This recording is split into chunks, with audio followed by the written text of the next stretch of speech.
ಇವತ್ತೇನು ಮಾಡ್ತಿದ್ದೀವಿ ಅಂದರೆ ಸಜ್ಜಿಗೆ ಅಥವಾ ಸಜ್ಜಿಕ. ಉತ್ತರ ಕರ್ನಾಟಕ ಸೈಡ್ ಇದಕ್ಕೆ ಸಜ್ಜಿಕನೇ ಅಂತ ಕರೆಯೋದು. ನಾನು ಆಲ್ರೆಡಿ ಬೆಲ್ಲದ ನೀರನ್ನು ಕರಗಿಸ್ಬಿಟ್ಟು ಅದು ಬೆಲ್ಲದ ನೀರನ್ನು ಸೋದಿಸ್ಕೊಂಡ್ಬಿಟ್ಟು ಇಟ್ಟಿದ್ದೀನಿ. ಸ್ಟವ್ ಮೇಲೆ ಕಾಯಕ್ಕಿಟ್ಟಿದ್ದೀನಿ. ಅದು ನೀರು ಚೆನ್ನಾಗಿ ಕಾಯಬೇಕು. ನೀರು ಚೆನ್ನಾಗಿ ಕಾದಾದಮೇಲೆ ಒಂದು ಉಗ ಬರಬೇಕು. ಅಂದರೆ ಒಂದು ಉಗಿ ಅಂದ್ರೆ ಒಂದು ಸ್ವಲ್ಪ ಗುಳ್ಳೆ ಥರ ಕಾಯಬೇಕದು. ಅದು ನೀರು ಮೇಲ್ಗಡೆ ಚೆನ್ನಾಗಿ ಒಂದು ಕುದಿ ಬರಬೇಕು. ಬಂದಾದಮೇಲೆ ಸ್ವಲ್ಪ ಉಪ್ಪನ್ನ ಅದಕ್ಕೆ ಸೇರಿಸ್ಕೊತೀವಿ ನಾವು. ಯಾಕಂದರೆ ಸ್ವಲ್ಪ ರುಚಿ ಚೆನ್ನಾಗಿ ಬರುತ್ತೆ ಅಂತ ಹೇಳ್ಬಿಟ್ಟು. ಆಮೇಲೆ ಅದಕ್ಕೆ ಏನು ಮಾಡ್ತೀವಿ, ಏಲಕ್ಕಿನ ಆ್ಯಡ್ ಮಾಡ್ಕೊತೀವಿ. ಆಮೇಲೆ ಶುಂಠಿ ಕೂಡ, ಹಸಿ ಶುಂಠಿನೋ ಅಥವಾ ಒಣ ಶುಂಠಿನೋ ನೀವು ಯಾವುದಿದ್ರೂ ಅದಕ್ಕೆ ಹಾಕಬೇಕು.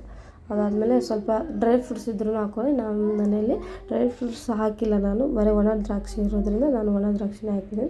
ಆಮೇಲೆ ಚೆನ್ನಾಗಿ ಮಿಕ್ಸ್ ಮಾಡ್ಕೊಳ್ಳಿ.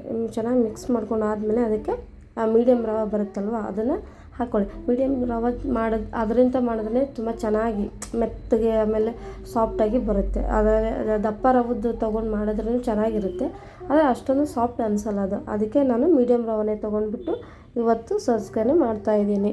ತುಂಬಾ ಚೆನ್ನಾಗಿರುತ್ತೆ.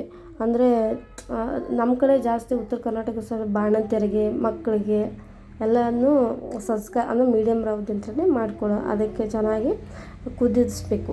ರವೆ ಹಾಕಿದ್ಮೇಲೆ ಚೆನ್ನಾಗಿ ಆದಮೇಲೆ ಸ್ವಲ್ಪ ಅದಕ್ಕೆ ಹಾಲು ಕೂಡ ಹಾಕ್ತೀವಿ. ಕೆಲವೊಬ್ಬರು ಹಾಲು ಹಾಕ್ತಾರೆ, ಇಲ್ಲಾಂದರೆ ಹಾಕ್ಬೋದು, ಇಲ್ಲ ಅಂದರೆ ಹಾಕ್ದೇ ಇರ್ಬೋದು. ಅದಕ್ಕೆ ನಾನು ಹಾಲು ಹಾಕಿ ಅದಾದಮೇಲೆ ಸ್ವಲ್ಪ ಅದಕ್ಕೆ ತುಪ್ಪ ಹಾಕ್ತಾಯಿದ್ದೀನಿ. ತುಪ್ಪ ಹಾಕಿ ಚೆನ್ನಾಗಿ ಮಿಕ್ಸ್ ಮಾಡಿಕೊಂಡು ಸ್ವಲ್ಪ ಒಂದು 5-10 ನಿಮಿಷ ಅಂದರೆ ಲೋ ಫ್ಲೇಮಲ್ಲಿ ಬೇಯೋದಕ್ಕೆ ಬಿಟ್ಬಿಡ್ತೀನಿ. ಮನೆಯಲ್ಲಿ ಪ್ರಸಾದಕ್ಕೋ ಅಥವಾ ಮನೇಲಿ ಬೇಗ ತಿನ್ನಬೇಕು, ಏನಾದರೂ ಸ್ವೀಟ್ ತಿನ್ನಬೇಕು ಅನಿಸಿದ್ರೆ ತಟ್ ಅಂತ ಆಗೋಗುತ್ತೆ. ಇದು 10 ನಿಮಿಷದಲ್ಲಿ. ಮನೇಲಿ ಕೇಸರಿ ಬಾತ್ ಥರನೇ ಸಕ್ಕರೆ ಆ್ಯಡ್ ಮಾಡೋದ್ರ ಬದಲು ನಾನು ಬೆಲ್ಲ ಆ್ಯಡ್ ಮಾಡಿದ್ದೀನಿ. ತುಂಬಾ ರುಚಿಯಾಗಿದೆ. ಮಾಡಿ ಒಂದ್ಸರಿ ನೋಡಿ ಹೇಗಿದೆ ಅಂತ.